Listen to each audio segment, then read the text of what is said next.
time now for the World Brief and a review of some of the headlines from today's newspapers. Now to start, in the United States, where President Donald Trump has accused Volodymyr Zelensky of harming peace negotiations, and that's after the Ukrainian president said Kyiv would not recognize Russian control of Crimea. Now, in a post on Truth Social, and hours after U.S. Secretary of State Marco Rubio withdrew from high-level talks in London on ending the conflict, the American president wrote, "We are very close to a deal, but the man with no cards to play should now finally get it done." Now, Ukraine has long said it will not give up Crimea, a southern peninsula illegally annexed by Russia in 2014. Now, recognizing Russia's illegal occupation of Crimea would not only be politically impossible for Zelensky to accept, it would also be contrary to post-war international legal norms that borders should not be changed by force.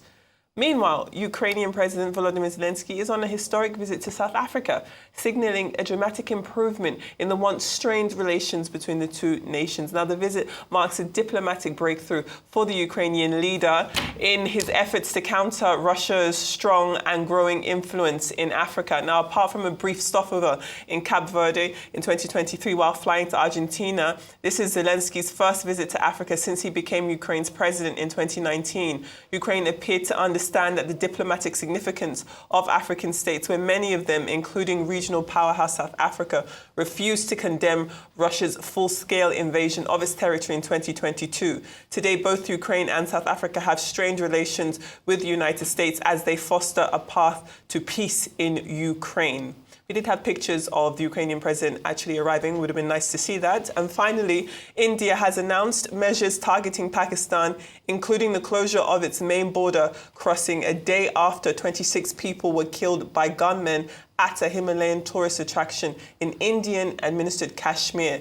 Now, other measures include the suspension of a landmark water-sharing treaty, the expulsion of diplomats, and an order for some Pakistani visa holders to leave within 48 hours. Now, Pakistani officials who have denied the country's role in the attack are meeting today to come up with a response, its foreign minister did say. Now, the attack in Pahalgam is one of the deadliest in recent memory for the rest of the region and is threatening to aggravate already icy bilateral ties. So clearly a very, very stressful situation taking place between India and Pakistan there.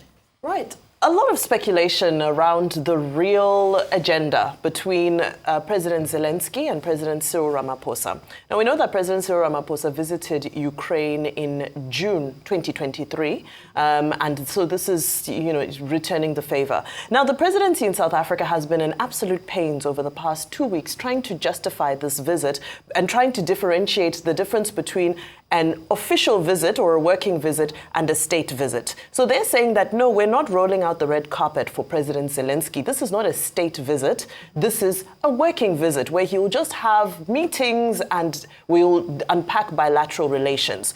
What is President Zelensky to expect today? Well, preparations are already in place for protests.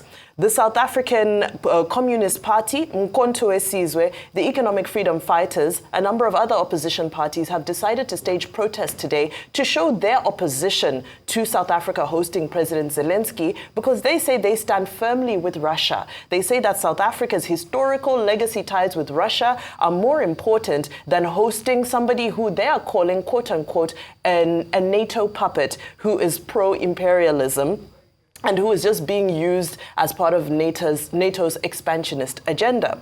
Well, on the back of that, what is the government saying? The government is saying that there's an opportunity with President Zelensky. And it goes back to the old political metaphor, which is that the enemy of your enemy is your friend. And we know that the relations between Donald Trump and Cyril Ramaphosa are icy at best at the moment. So what's South Africa looking at? South Africa is looking for a new market for their agriculture.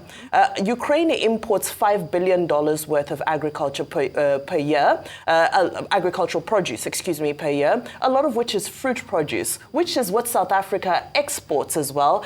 they initially had a huge market to the United States under AGOA. Of course, we know that that is now under threat and technically non-existent. So South Africa is seeing how they can move their agricultural exports to a nation like Ukraine. South Africa is looking as well at how they can be part of the post-war infrastructural development that is surely going to take place. We don't know when it will take place, but they want a stake of that. So what you see is a very strategic move from South Africa to respond to what is currently happening with Donald Trump and the tariffs, to say that, well, we said that we would open ourselves up to other markets in the world. They think Ukraine is a low-hanging fruit. Will there be talks about peace? I don't know. Well, South Africa is trying. We saw what South Africa did with the Israel and Gaza trial. Yes. At the international courts.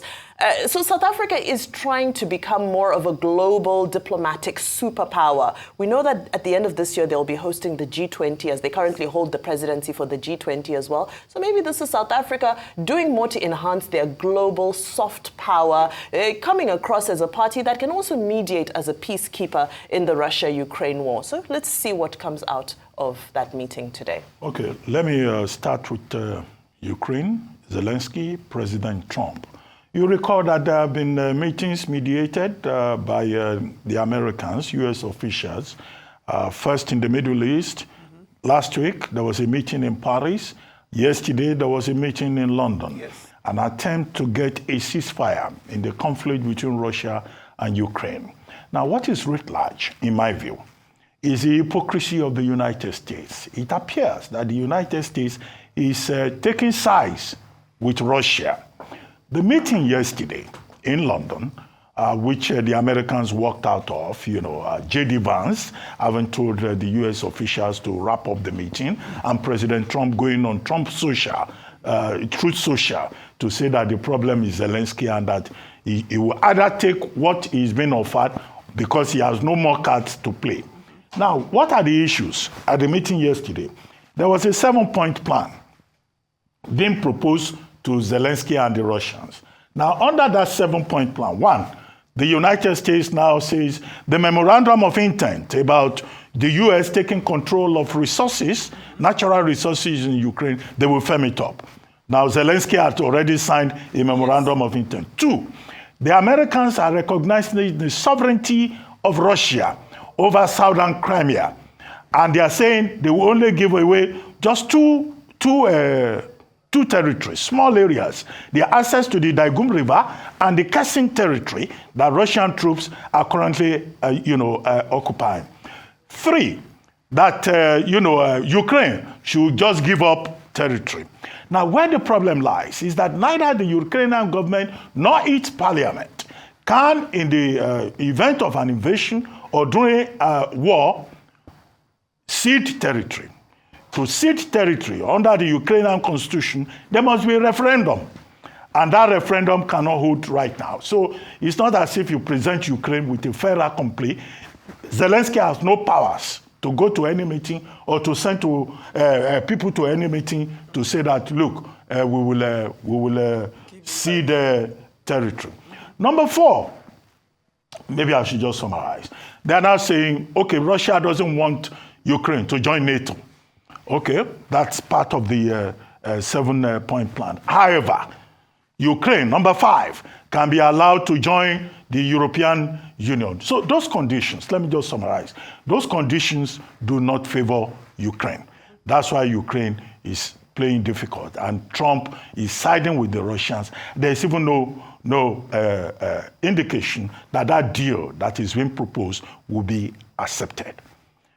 Now, the other question is with Kashmir, the Kashmir conflict. Now, Kashmir is the northernmost part of India, towards the Himalayan mountains. That territory has been in dispute since 1947 between India and Pakistan, and between India and China. China controls part of it, but the Indians control 55% of that territory. The southern and central part is controlled by India. The northeastern part is controlled by China. The northwestern part is controlled by Pakistan.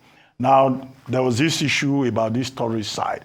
India has consistently accused Pakistan of supporting acts of terrorism and violence in the Kashmir region. Now, the areas that India controls, Jammu, Kashmir, and Ladakh, in those areas, they've been having issues. So much that there's something that is called Article 370. In 2019, India revoked Article 367 and replaced it with Article 370 of the Indian Constitution. That's revoking the autonomy that those areas under his control, enjoy. And there's a film. There's a particular film that talks about these relations. The film is titled Article 370.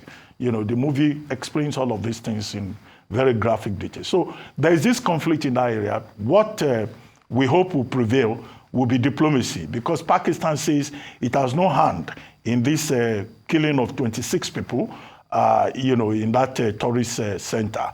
And India says, well, it will take measures to prevent this. Some Pakistanis with visas have been expelled. Diplomats have been expelled. The water treaty is called the Indus Water Treaty of 1960, right, where India controls the western part of the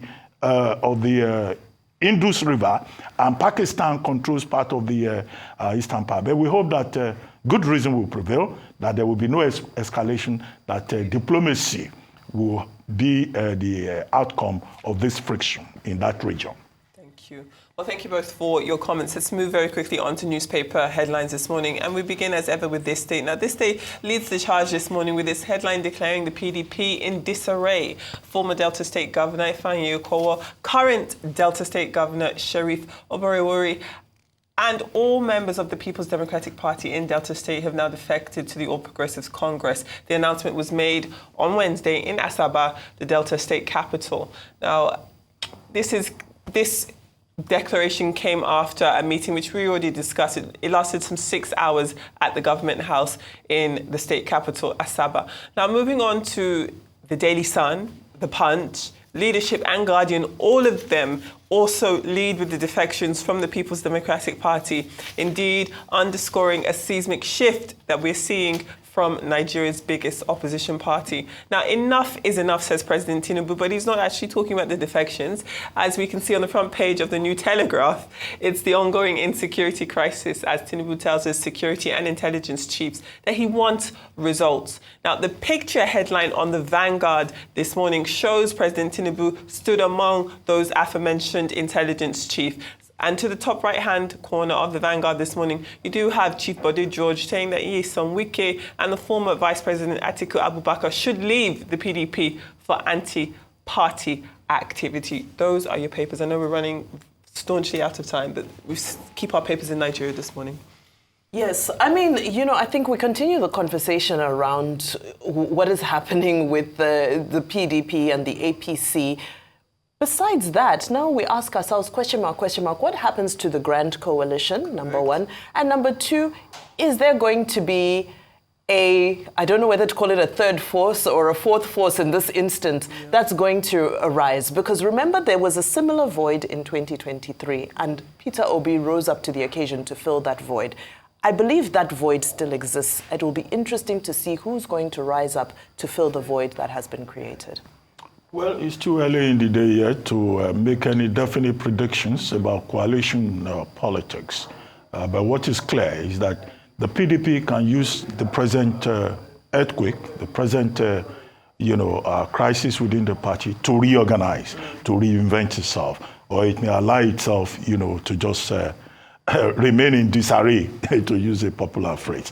And may I use this opportunity to wish Sheikh Kende, who is 60 today, happy 60th birthday. Sheikh Kende is a publisher of City People. He had worked in the Guardian. From the Guardian, he went to African Concord. Then he became part of the team that established the News newspaper, and very good, journalist, reporter, covering oil and gas. Now he does society reporting. And he's 60 today, and there will be implications. So if you are looking for me later today, that's where we'll find I'm likely to be celebrating with Sheikh Kende. SK, congratulations. One of our, good hands in Nigerian journalism.